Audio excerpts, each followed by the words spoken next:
High noise levels have a significant impact on Europeans' health, especially those living in urban areas. A recent study by an European court draws attention to the risks of neglecting this type of pollution that causes premature deaths.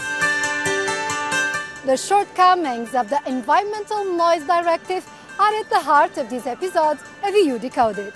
More than 30% of the European population is exposed to noise levels that are harmful to humans. The young are the most sensitive, with more than 60,000 children in Europe suffering from cognitive and learning problems. Prolonged exposure to harmful noise can cause cardiovascular, metabolic and mental health diseases. A report by the European Court of Auditors released in January highlights the lack of EU-wide noise reduction targets. It also points out that many countries have lax monitoring. We took some soundings on the issue from European streets.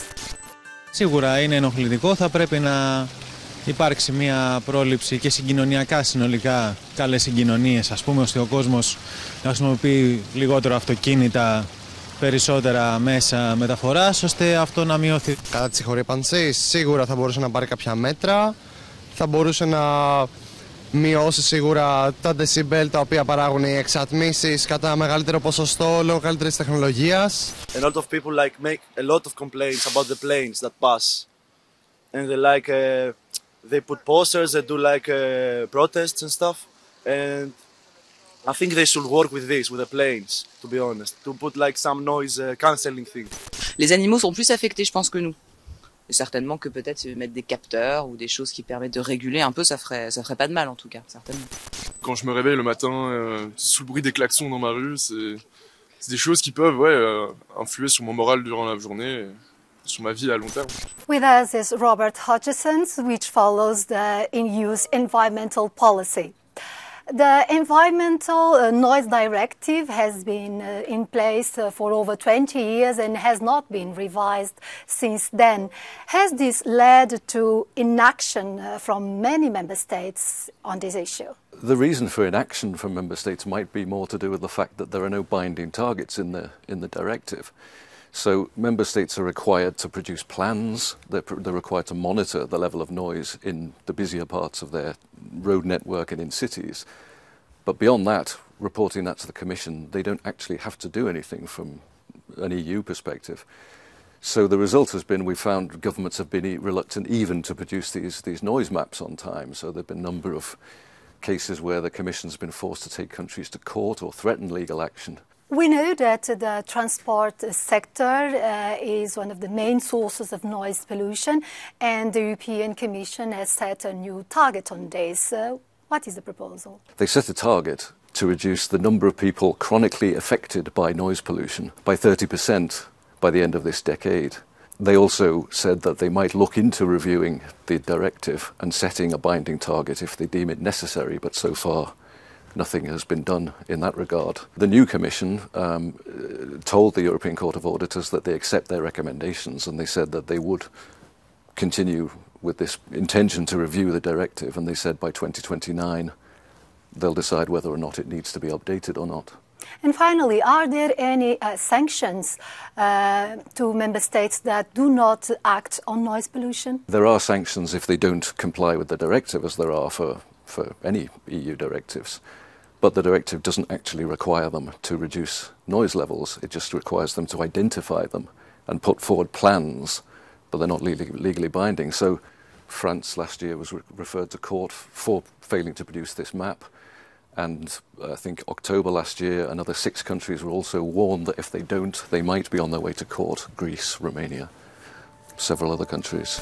According to the World Health Organization, noise levels are considered excessive when they exceed 53 dB, a lower bar than the 55 dB threshold set by the European Union.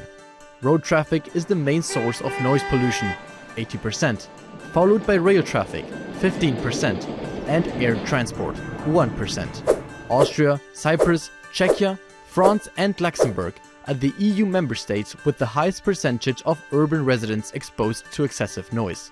15 of the 27 member states have failed to prove data on noise pollution as required by the EU directive. With us is Peter Agius, a centre-right MEP from Malta that has backed a citizens' petition to have more action on noise pollution. It seems that the political action against noise pollution has been neglected compared, for instance, on action on air pollution. What should the EU do to reverse this? Where we need to find a better balance between commercial activity and the noise it produces, and our residents' rights to live in peace. We need a better monitoring system and clearer provisions on what amounts to noise pollution and what are the specific obligations of member states. So there are definitions which are sometimes vague and interpreted in different ways in different member states. Are there any concrete measures that could be effective in protecting people from noise pollution, and how expensive will they be?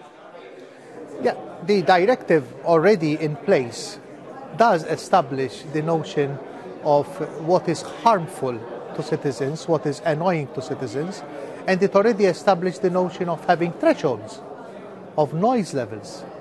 So it's all a question of now implementing these requirements. And yes, we need more resources, we need more empowerment to local authorities, especially enforcement authorities, to be able to judge where we have a breach. And finally, is there a role to be played by the private sector, namely transport, in reducing noise and pollution? Absolutely. I think it is part of our drive for corporate social responsibility, especially for bigger companies, because we need to be reasonable, okay? When it comes to SMEs, family enterprises, there's so much you can do. But if you are a bigger company, yes, I think it is something nice to invest and to try to reduce noise pollution. But also from a public policy perspective, we must encourage, we must empower private undertakings to be able to take more initiatives in this regard. Noise pollution also has serious impacts in biodiversity and ecosystems, but clear guidelines are lacking, says the European Court of Auditors. This is yet another flaw on the EU's plan to hit the zero pollution target by 2030. Experts warn that without more ambitious measures, the number of people that will suffer from noise pollution could even increase.